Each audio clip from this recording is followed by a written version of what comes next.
but he's especially. Well, Peter, you might be the first person on this planet that has ever shut me up for this long.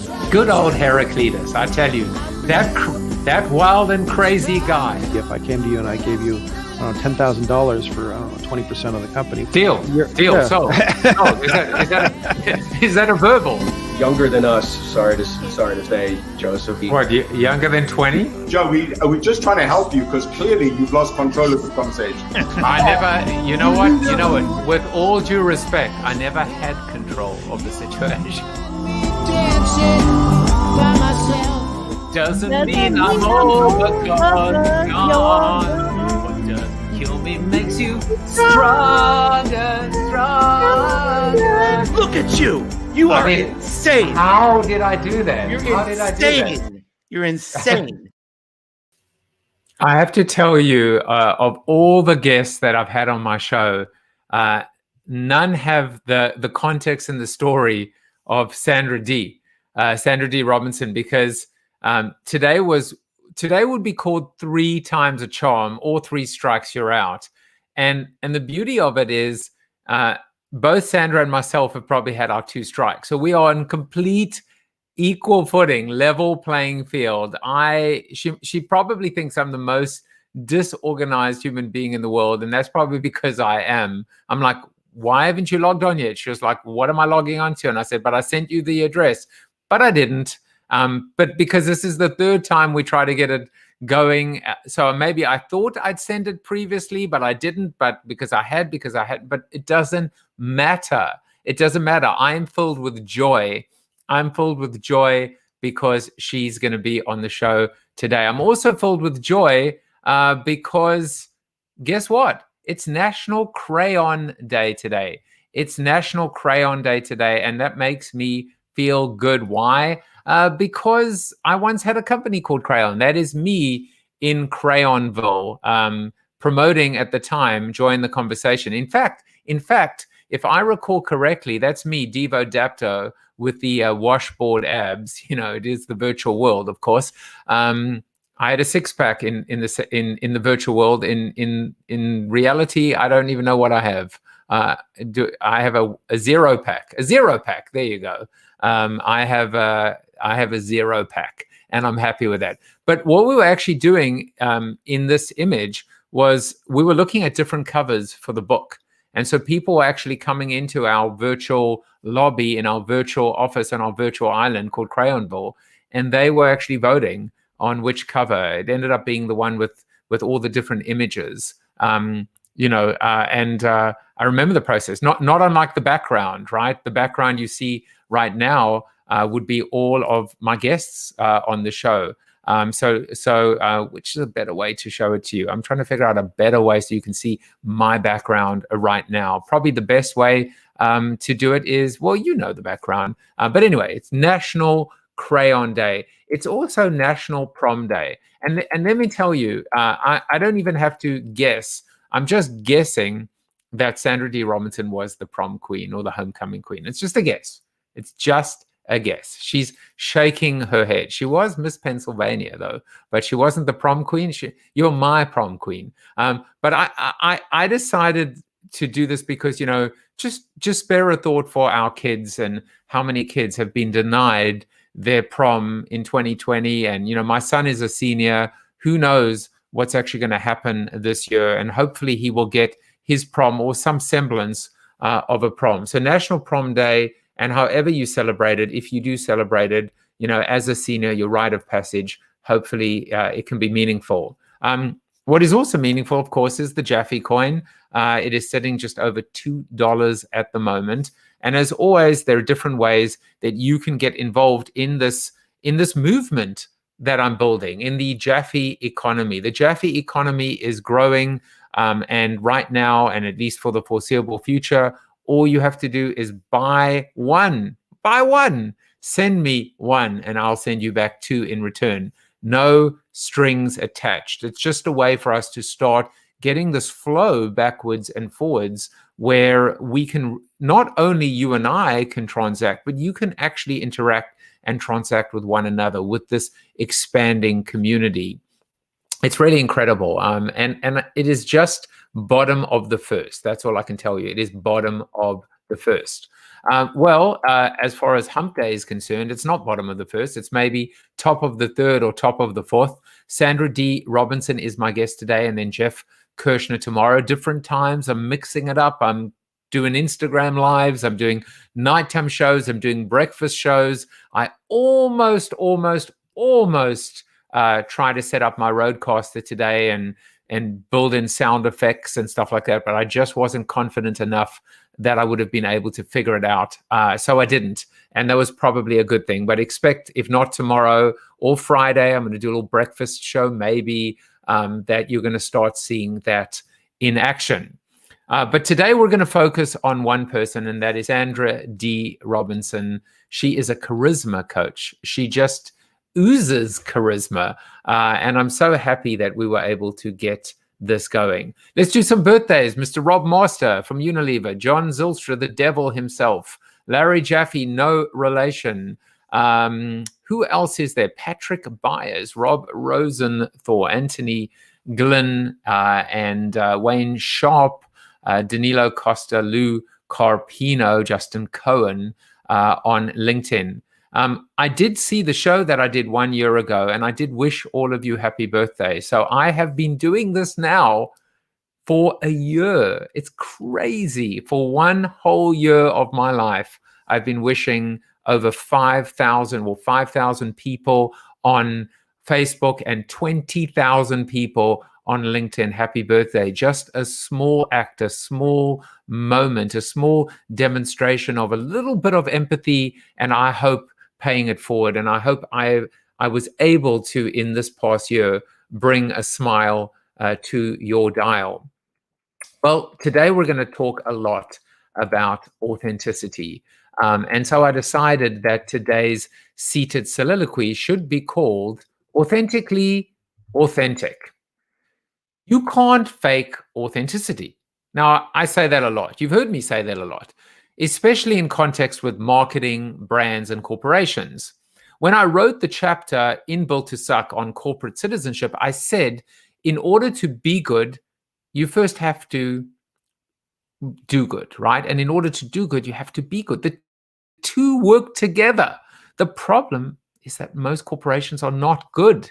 So it's a good soundbite, and it makes a simple point. And yet, lately, people have been beating up on the word authentic, like some of my other favorite words: innovation, disruption, and pivot. Oh, pivot is so 2020. It appears that most people seem to evaluate and judge ideas, values, beliefs, and overarching themes like, well, bright and shiny objects, fad of the moment, the next big thing.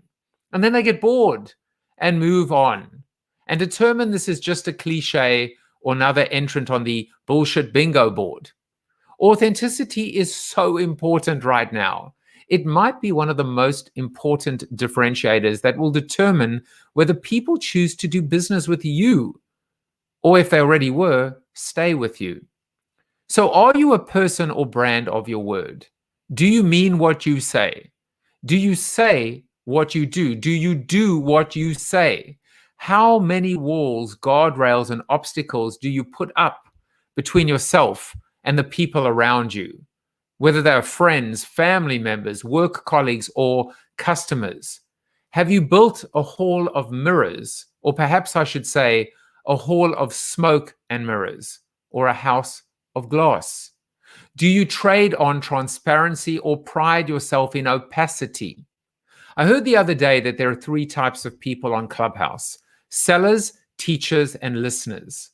I honestly don't care which one you are, as long as you are honest with yourself and everyone else about your authentic intention. Everyone is going to have their own definition and interpretation of authenticity, but ultimately, the only person who's going to be the judge and jury on the space you occupied and the contribution you made in your time on this third rock from the sun is, of course, you. And that tiny, small voice, or voices, let's be real here, inside your head, or perhaps even on your shoulders, those of them too. So call it your conscience or you're conscious. Hell, you can even call it a cricket if it helps. Good old Germany. But every night when you lay yourself down to sleep, do you feel clean? Do you feel cleansed? Or do you need to take another proverbial bath to rid yourself of the stain of disgust and disdain? With something to think about, and something that I cannot wait, as always, to hear what my guest, my VIP guest today, has to say. Let me give you a little bit of background. Sandra Dee Robinson's mission is to help move people from where they are to where they are designed to be. She's a known television actress, former soap opera star, author, international speaker, TV and radio host, and a trusted advisor to gifted leaders who are pulled to create an impact on the world. Sandra Dee founded Charisma on-camera performance coaching in 2010 and horse-powered consulting, featuring her equine-assisted coaching program in 2018. So different, so unique. And she did all of this before 2020. So let's welcome her onto the show. Sandra Dee Robinson. Yay! Yay! No. We did it! Woo-hoo! Finally, you made it. Well, I mean, Thank you. you made it yesterday as well, right? You Yes. made it. Yes, we did it. We had some rescheduling on both sides, and we are here. This is the divine timing. How did The you? horses, I love it. There are lots of things here. How did you find the Instagram live? Did you enjoy the experience of doing it? I did, and I've done them on my own, but never been brought in as a guest. So thank you. That was the first time, and now I'm looking forward to doing more. Yeah, I mean, and we did it on the side, and we experimented. It was fun. It was it was definitely fun. So I'm looking at some of the comments. There are a whole bunch of comments coming in. Tom Morris already says he needs a charisma coach, big time. He's all ears, but maybe that's a part of of the problem. And he adds, our word authenticity comes from two Greek roots, one for self and one for being or doing as well. So he's definitely our resident philosopher. So welcome, everyone. Sandra Dee Robinson, where do we begin? I think I know where to begin. Where do you want to begin? Well, if you know where to begin, then maybe I should let you do that. It's your show. Well, we begin by exactly. You see, why did I do that? I gave you the out. Well, I mean, you're just a fascinating person. So first of all, here's what we found out about you. We found out about you, and I believe that this is not the tattoo, but you have one tattoo. Yeah, it's pretty close. It's not that. I assume it's not that big either, as well. And I'm not going to ask you to show it, but you have an image of a mountain lion that you befriended in an animal sanctuary. So tell us the story. I one of the very first times, and I'll explain why authenticity and the power of speaking from that place is so important. Is the only time that I did that when I was younger, I was working in television, and I was actually not the very, like, we have different times that we think back, and we had a life before this life, right? I couldn't even speak to strangers. I could not speak on a stage. I could not be myself. I was good at playing a character. But the one time that I came out of that was when I was asked to raise funds and put on an event for an animal sanctuary, because this was just very close to my heart. There was an educational portion of it and everything. I loved it. And I got to know these people at a sanctuary called Popcorn Park Zoo, tiny place in New Jersey. And so I brought in celebrities from New York City, from Saturday Night Live and all of this, and we would raise money for this little zoo. And one of the cats came in and they named her Sandy after me. So I used to go down on the weekends and play with her and watch her grow up. And she and her twin sister, who were confiscated from an illegal exchange. I'm not a big fan of people having wild animals. And so she was one of the unfortunate victims of that type of trafficking.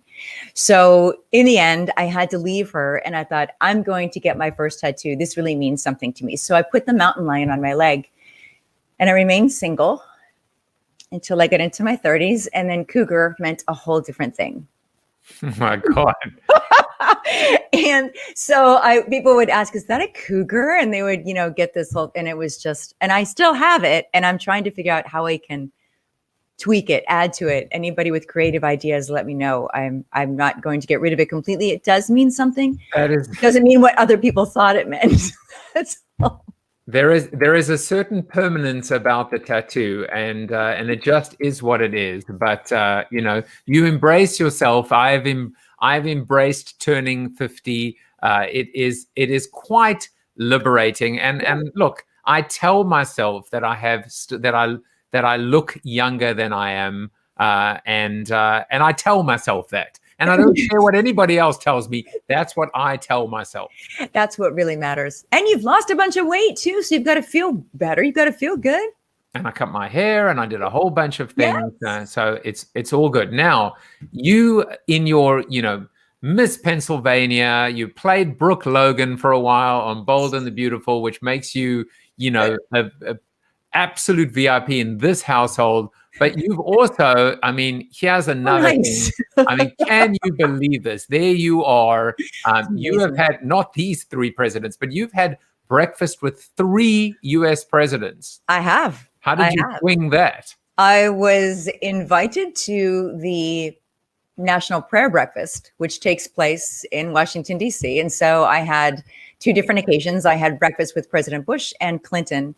And then before he was president, but technically it still counts, I had breakfast with Trump.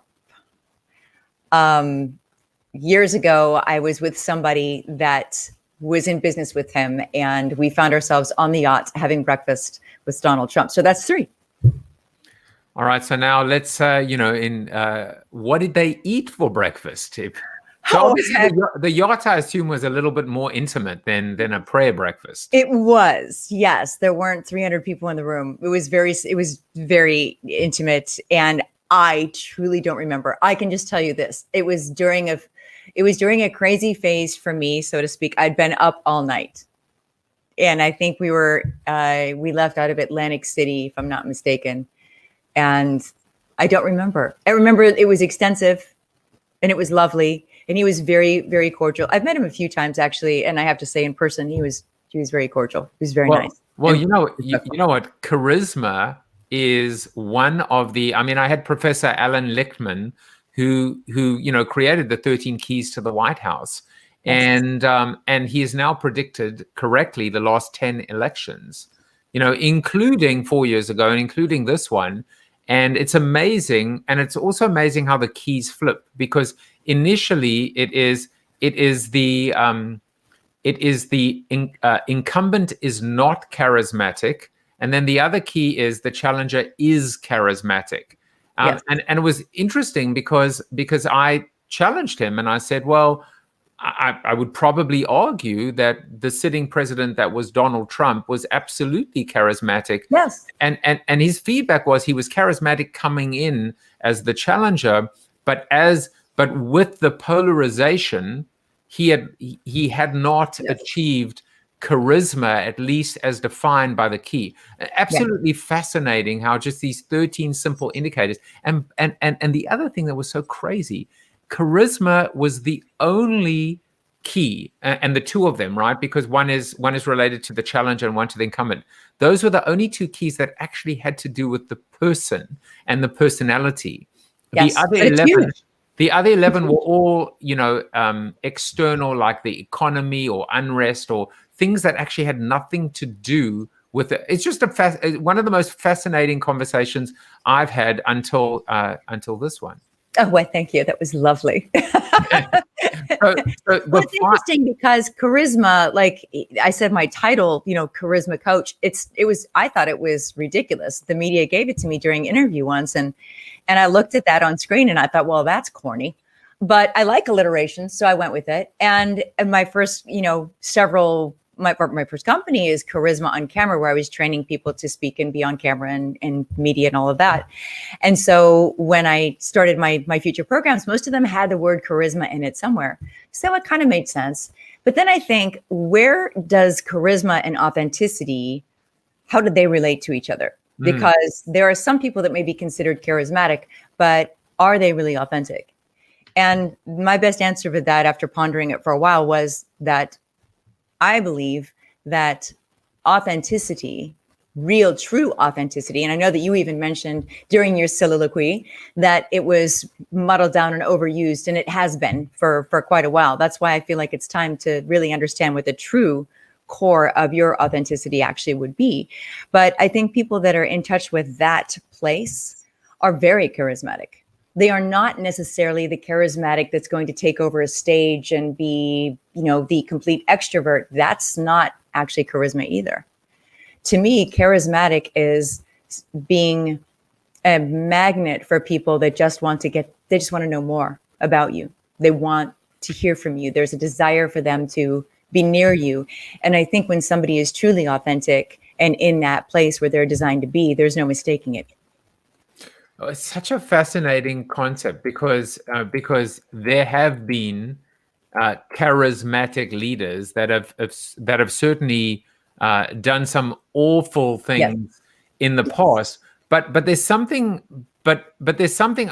I think we're not talking about charisma in an isolated fashion. We're talking about authentic charisma or charismatic authenticity. I think what you're talking about is when you put these two together, there is this magnetism that comes out of not putting up the walls, the obstacles, that when you are yourself, when you are comfortable with yourself, when you can be yourself, that is naturally magnetic, and therefore what we're witnessing is charisma.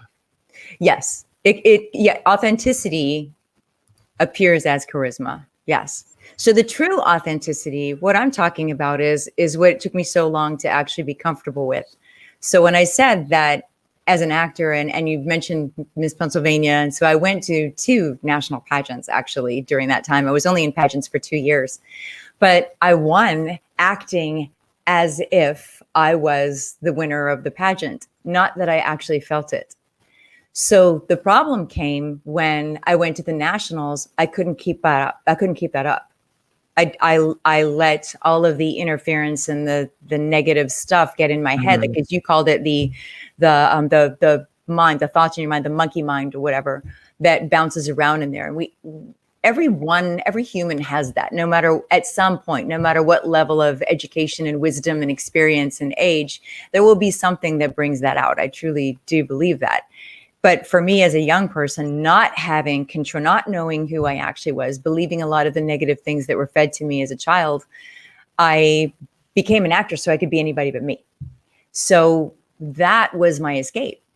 So the ironic thing is, when I started to have fans and people following me and wanting to meet me, I was terrified because I thought, what if I'm not who they think I am? What if they are, disappointed? I don't want to see them be disappointed. So I would run away. I would literally run away. And I had an experience with a Broadway actress once that was just so gracious. I had gone to see her play, and Kathleen Turner, so it was. I'd gone to see her play and ended up at the same location for dinner afterwards with my manager and a few other people. And on my way out, a fan had been working her booth with all of the posters and things that they sell. And he said, "Oh my gosh, it's so great to see you. Here's Sandy. Here's gave me the poster for free." Well, she sees the poster next to me at the restaurant, motions to somebody to get it. They take the poster, hand it to her. She signs it and hands it back. And at this point, I see the poster being handed. And she said, "Thank you so much for coming to the play." How gracious. Now, at this point in my life, and go, well, of course, that's the right thing to do. But at that point, I couldn't speak to a stranger. I didn't feel that I had the worst to actually represent myself in any fashion unless I was playing a character. And so for me, that was very humbling. I thought, wow, I've got a lot to learn. And most of it has to be how to be in the world.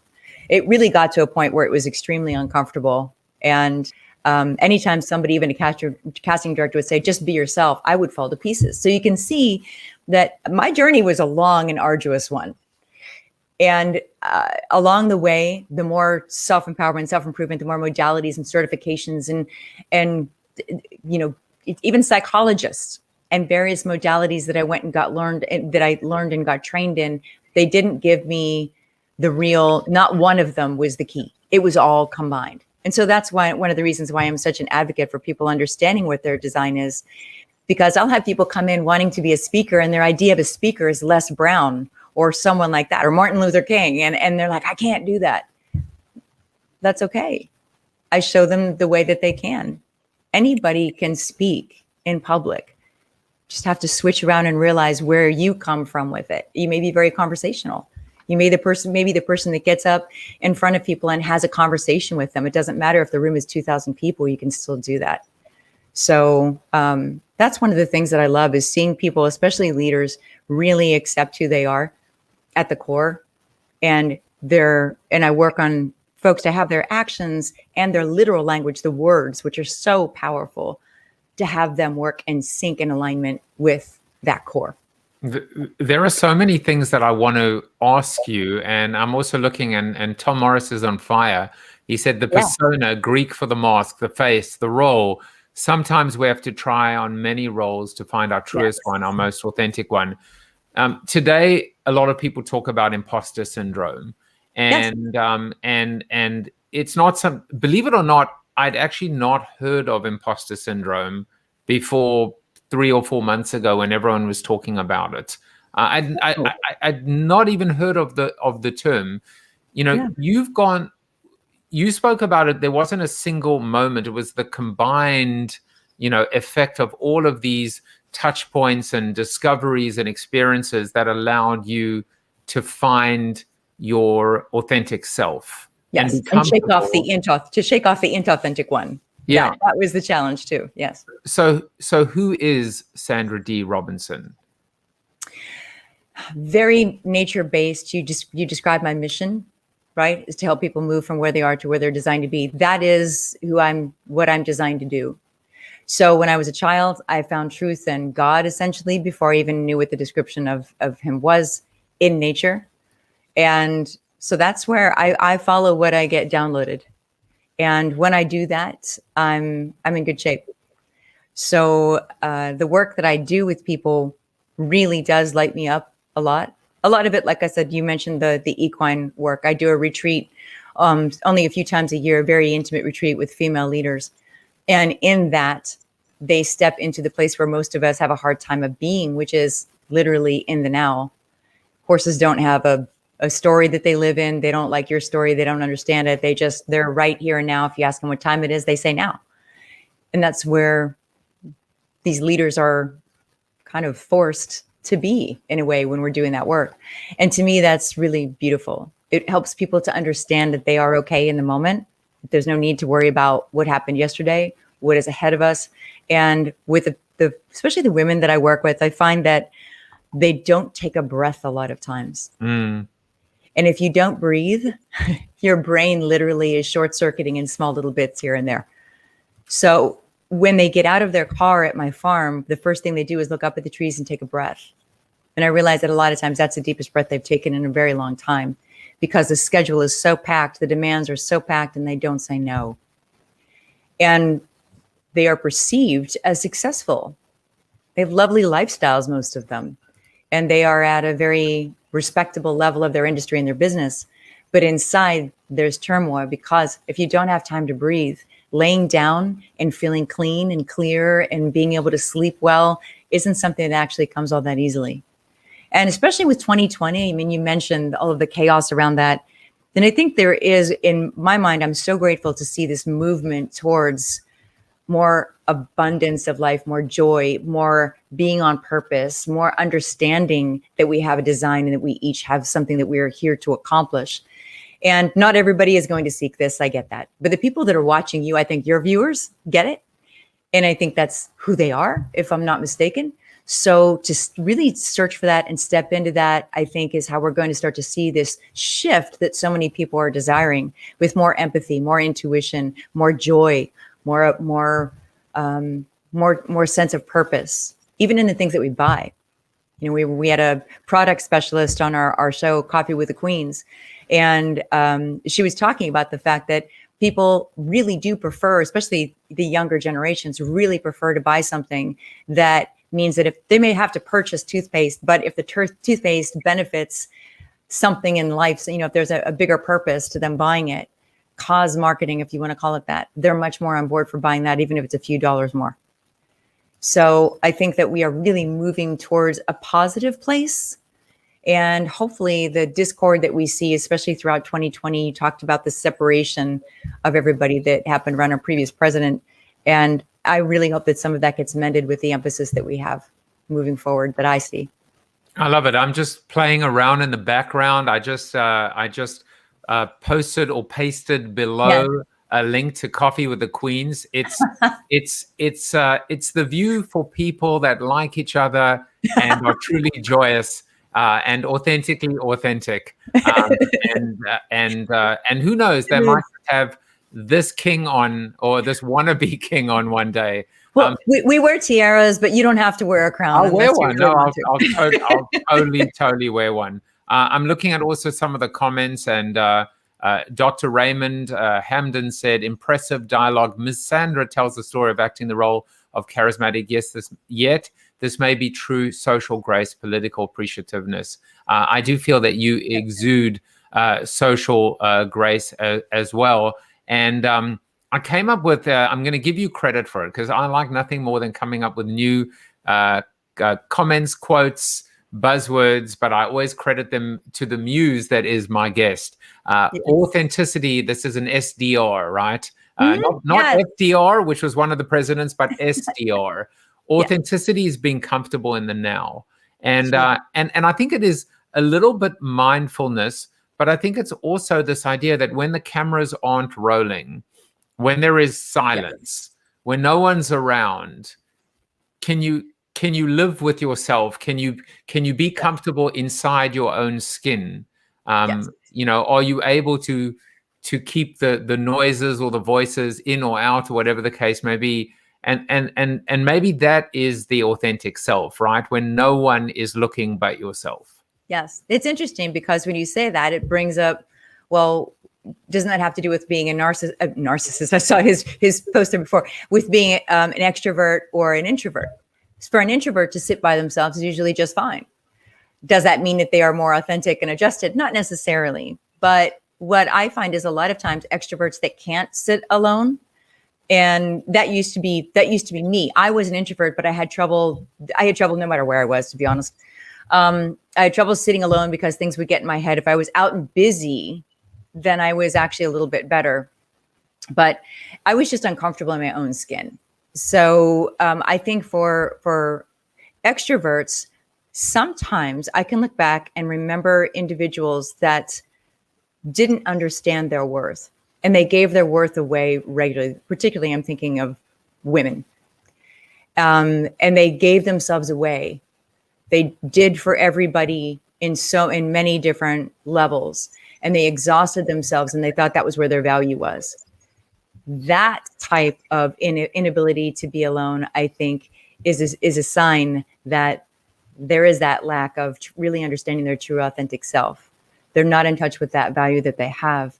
And that the power of, like, when I talk about the authentic core, what I'm talking about that is supported when you create your behavior and your language to go along with that. The authentic core is your gifts, your talents, what you're designed to do best and easiest. So I can do trigonometry. I don't want to. I can do bookkeeping. I don't want to. It doesn't light me up. It uses more kilocalories in my brain than I would like to spend. Other things come easier to me. Creative things come easier to me. So teaching comes very easy to me. So there are certain things that in every one of us, our brain has ease with. Those are the gifts, the talents, the passions. What is that ultimate? You talked about on previous shows, you talked about the why and the thing that pushes people.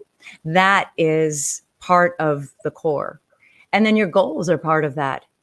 In relationship to all of that stuff, what is it that is in your heart that really says, I am going to accomplish it, even if it is outrageous and you don't see how it's going to happen?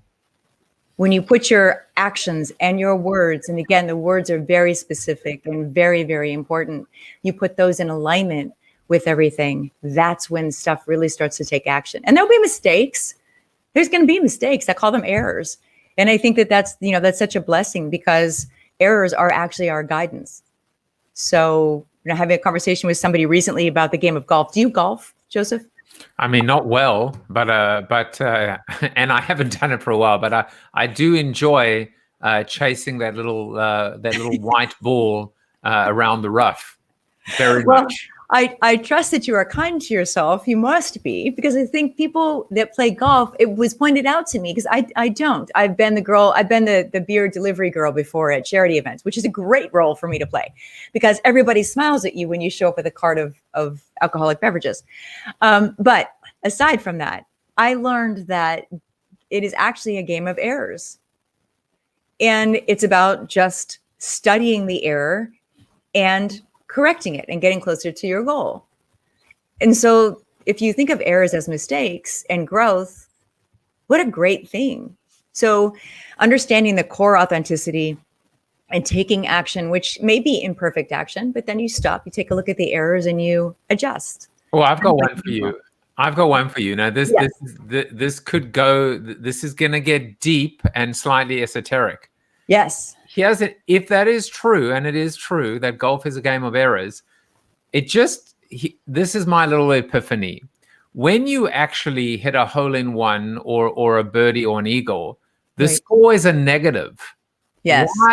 Why is it a negative? Because you're actually detracting from what the real role or was of the game, which is to make mistakes and learn from them. And so therefore, when you get closer to perfect, when you get close to the sun, the minus score is reminding you to stay humble and recognize that your baseline in golf is to shank, to slice, to break a club and get back to that error prone, what do they call it? A long walk spoiled. Yeah, what do you think about that idea? I love it. It's so true. And thinking back, there are those times in my life where I can say my first job in acting was the show that I kind of grew up on called Another World. So I was just turned 18 and I was still living at home in Pittsburgh when I got the role during the summer. And so I moved up there and instantly fell into what would be considered a level of fame. I was recognizable. I was making money. And this continued for many years. I did, Another World, Sunset Beach, Bold and Beautiful, Days of Our Lives, General Hospital. I mean, I did many years of these things, all those main characters. And so I was blessed to work in that industry so frequently and so consistently. However, I did find it rather odd that at one point when I needed the maturity, I suppose, that fell away. And when I think back, I hadn't even left my parents' house and I got my first big role. So it looked like overnight success. That was my hole in one. Is that the right term? Right? Okay. So that's what that was. But the errors came later. At some point I had to go back and play the game and make up for that. The errors came later. The journey and the struggle came later, and I'm grateful for it. And I think at that point, I kind of maybe could be a little bit kinder to myself when I made some of those mistakes. I think I wasn't attracted to golf all those years ago because when I did make a mistake, I saw it the wrong way for the game. I was hard on myself, and that's not the way to play the game. I mean, so many things that we're talking about, right? Forgiveness, women giving too much away and not at what the value really should be, not taking a break. It dawns on me just listening to you, and I'm trying. And the other thing that dawns on me as well is what I was saying earlier about sellers, teachers, and listeners, that the last year of my life has been focused on teaching and listening and very little selling, mainly because no one's buying. But that's another story for another day. But it dawns on me that there's been so much movement now in the right direction in terms of restoring justice, fairness, equality in the workplace, in communities as well. And I think as a man, today's conversation has been very enlightening, because I think, it's easy to say, men and women should be, paid the same, of course. But I think we need to listen more and understand the challenges and the pains and the struggles of women. and you know how endemic and chronic these have been over years and decades. I mean, the thing that I'll just add, and then I would love to hear your thoughts, is it's funny when I said to you, and you were Miss Pennsylvania, and you're like, you really did go deep into my bio, and I was like, I just went to Wikipedia, but I was thinking to myself, so let me ask you this question. I know I've like said a lot of things in just now, but should there be almost a statute of what do you call it, a statute of limitation on a bio, after which at some point people shouldn't refer to that anymore? In other words, who are you authentically today? You are certainly not the prom queen, the beauty queen, the homecoming queen. No. You know, I didn't even know you were when I met you. I didn't even want you to be on the show because I didn't even know that. The substance, the woman you are, the person you are today, that does define you. And I guess my question is, at what point should we be able to say, here's the bio, but I don't want to be known for that. This is what I want you to know me for. Here's the thing, that this is a very good point, because it comes back to that authentic self, who are you designed to be? And I think if we are constantly on that journey to say, oh, this is fitting with me, this is how this is what I'm called to do, and really listening. And for me, it's listening for the download, right? If we're really listening and building that intuition, and that, I think, is something that is going to help us be perfectly fine with talking about the stuff that is in our past. So like me saying that I ran away from fans is not a comfortable thing. If you met me back then, I would definitely seem like a different person. But all of the lessons that I learned through all of those errors are actually what enabled me to be sitting here with you today. And this is where I am more than happy to be right now, here. So looking back, should we remove those things or not discuss those things? And no. Was I comfortable being a pageant girl? No, not at all. I wasn't comfortable with much, but it gave me a little glimpse that if I put my mind to something, I just might achieve it. And it led you here. I mean, yesterday I did this room on pivoting, and I called it the squiggly serendipity of brand, career, and life. That everything, you know, to quote Angus Nelson, who's a former guest on the show, these things don't, you know, in life, they don't happen to you. They happen for you. Yes. True. That's so true.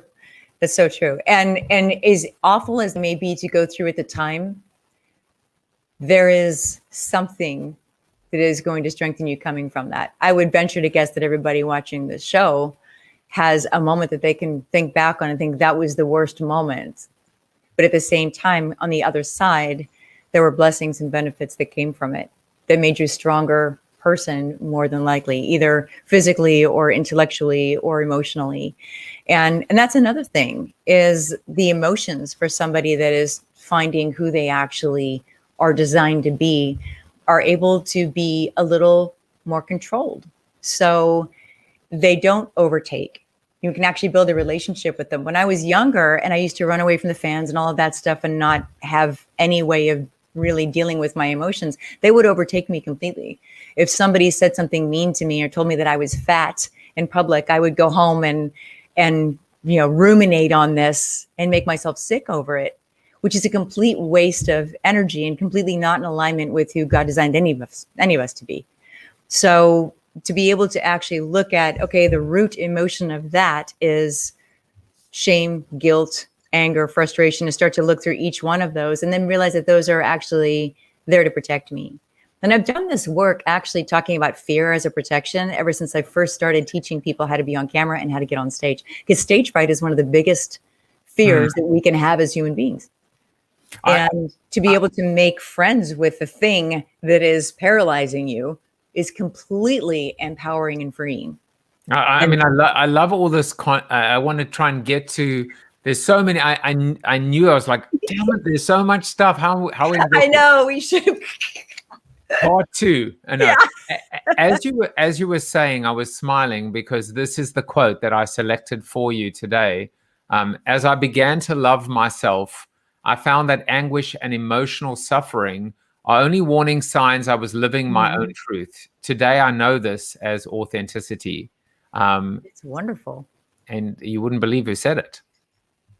I'm hoping it's me, but I don't think it was. I mean, it may as well have been you. No. Oh, fantastic. No, Charlie. he's wonderful. He's wonderful. There's wonderful quotes from Charlie Chaplin, actually. And by the way, when you do a search for authenticity, many of the quotes are actors, Yes. and people who have assumed roles and personas and have become very, very good at being able to create those versions as well. Yes. All right, so I want to. I mean, like there is so much stuff to get to. Let's get to this quickly because, as I said, there's so much. You sent this article, right? 7 core qualities of authentic people. And I was blown away by this because this is what I'm putting together for my. I mean, literally, I have 8 things in front of me that are my own, and they're almost exactly what is in this article. And I just tripped across this the other day, and I'm like, well, you know what? Let's talk about this. And I give my version of these things. Realistic perceptions of reality as a sign of an authentic person, and that's true. Where being able to actually take awareness of the now. That's what I mean when we're talking about being in the now. Realistic perceptions of reality. When I put a woman in a round pen with a horse and tell her without any tools, halter, nothing, go make a relationship with that animal, that animal doesn't speak their same language, at least not initially.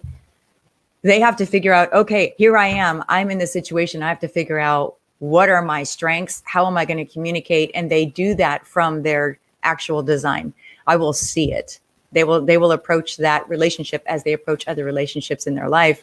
And then we can twist it and tweak it. It's really quite fascinating. And transformation is deep, as you said, and very quick. Accepting of themselves and other people, that is self-explanatory. It's one of the reasons why I think the more we start to attach and understand that our authentic design is actually where we should start from, that is our foundation. I think the discord and the social unrest that we're talking about just might be a little bit more manageable. By the way, I want to just say a couple of just additional points before I forget. One is it strikes me, and this is almost like a mental note, that that this big platform now that everyone's talking about is called Discord, that everyone's gaming on, and I need to ruminate on the fact that why it's called Discord and whether in fact it is helping or hurting. And I certainly have an idea on that, because it does, gets into bullying as well. And many of these things, Sandra, are like they're kind of like intuitively obvious, right? Learning from mistakes, being thoughtful, able to express their emotions freely. But the two that I just want to touch on as well are, speaking of bullying, is have a non-hostile sense of humor. Yes. I mean, to me, that's an interesting one. That's not one that you would think would naturally be here. This concept of when I make a joke, it isn't at somebody's expense. What's interesting is when I saw this, I have it written a slightly different way. And the way I write it is that when somebody is living in their authentic self and making decisions from that place, the level of their empathy and their intuition will naturally expand. It will continue to grow because that's the natural byproduct of it. When your empathy is really solid and growing, it's much more difficult to have that sort of bullying behavior. It's bothersome at that point. And I'm grateful for that from my understanding of this, because I was bullied growing up, and it was a very horrible thing. It was a very horrible thing. I missed 85 days my senior year, mostly by choice. I still graduated with reasonable grades, and still graduated, which was amazing. But a lot of that was because I was so uncomfortable to be in school. So it's a very serious thing, very serious thing. And then the final one, and we'll touch on, is this idea of understand their motivations. That's the deepest one. No, that's why it's true. Understanding your motivations, and I guess that has to just come down to this idea of being self-aware, which is another term that has become a really common phrase when we talk about things like authenticity, things like imposter syndrome. Can I voice an opinion on the differences between those two? You can say whatever the hell you want to say on this show. Will I be censored? No. Okay, so Never. Only by self-aware. Google. Self-aware, I think a lot of times that terminology can be used by somebody that wants to validate their behavior. True, saying, well, this is what I'm going for. This is, I am in tune with what my goals are, and it is very self-aware. Authentic people are aware of what they are designed, how they are designed, and they're in touch with their heart and that motivation. So I think it's slightly different. I think, to me, the connotation between self-aware and living an authentic life are slightly different. Can you see what I mean, or am I just pontificating on my own? No, you know what? I'm going to actually ask people. I'm looking at all. I mean, there is a philosophical, death match going on between Tom Morris and Scott Monty. Scott said, Tennyson knew authenticity. Though much is taken, much abides, and though we are not now that strength which in old days moved earth and heaven, that which we are, we are. So he's so what do you guys think? What do you guys think of the differences, the nuance between self-awareness and this idea of authenticity or authentic self, even in context of this idea of understanding who you are and why you are and why you act the way you do, and then what you do about it next?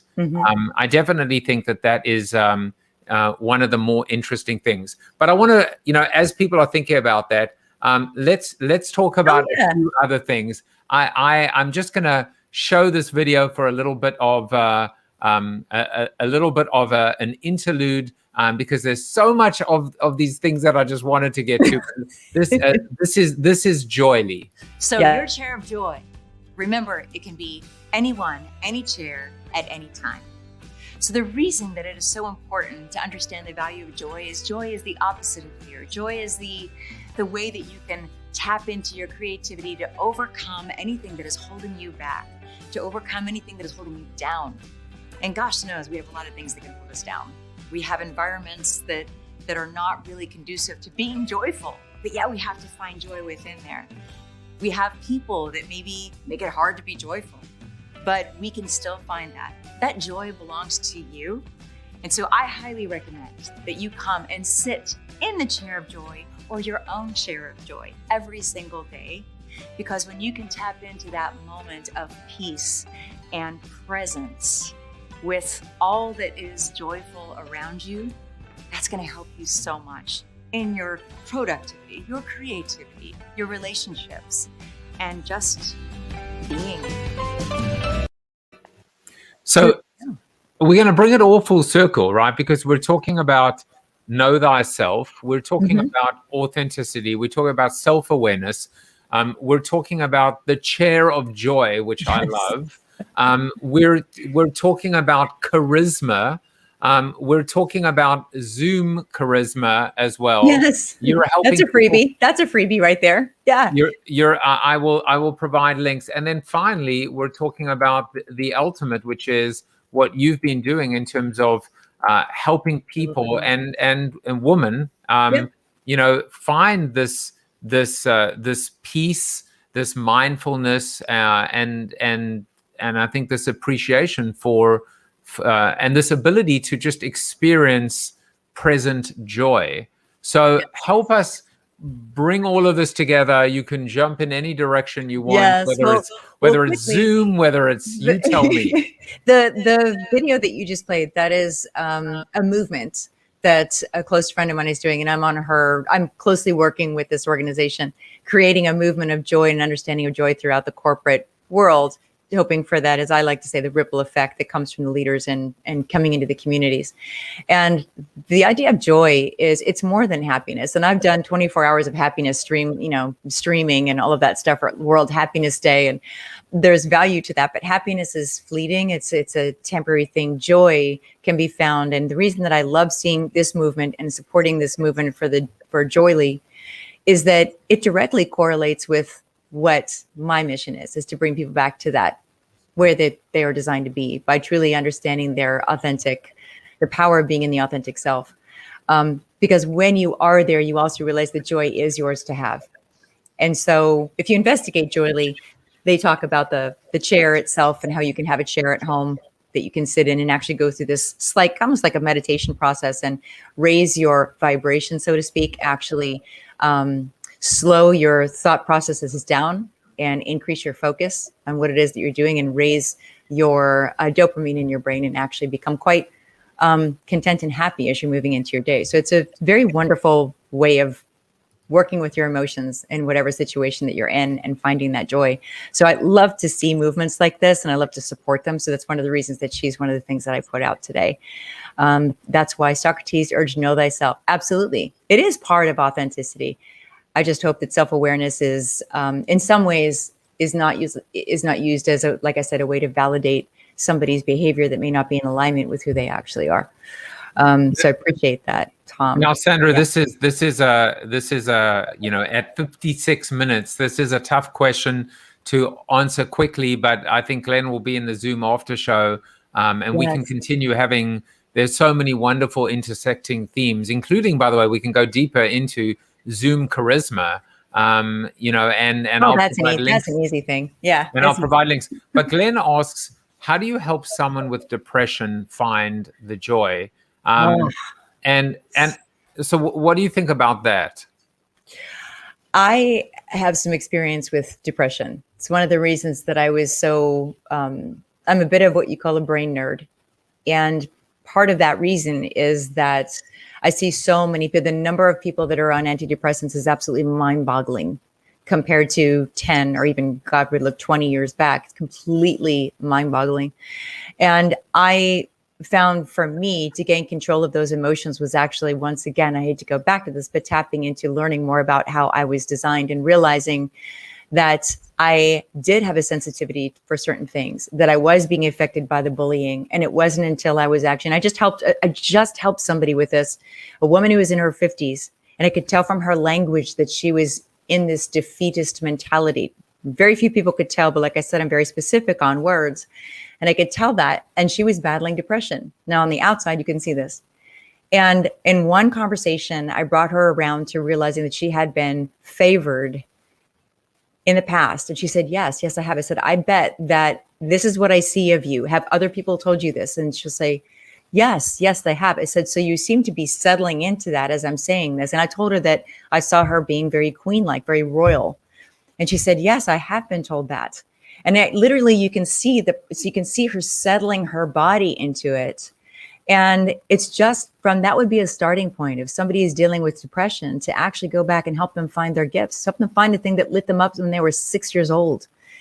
And where is that thing now? There's a piece of that can still be fed, because that piece is, we're not born depressed. We don't come into this world with anything except joy. Everything else is programmed. The good news is we can reprogram. And that's what the hope is. We reprogram. You have to be brave to do it. This whole conversation, Joseph, the one thing I want to leave people with is being authentic takes it takes courage. You have to be brave to do it. But that's why it's such a powerful tool for a leader. Bravery and courage. There've been many dots connected today that, I've had entire episodes talking about courage, or entire episodes talking about joy.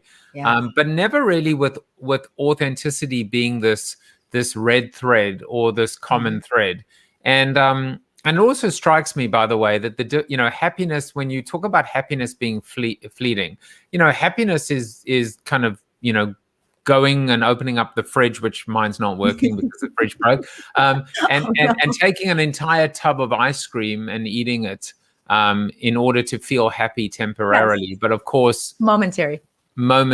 Whereas I think by attaching joy to this idea of not just being comfortable in your skin, you're celebrating your authentic self.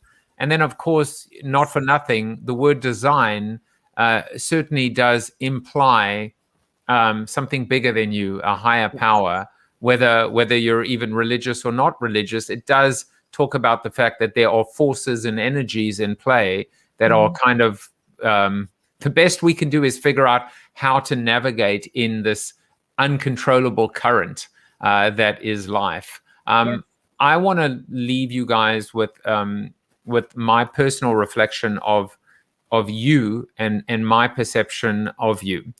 First of all, how I met you was seeing you in your living room, and the logs were burning. That's right.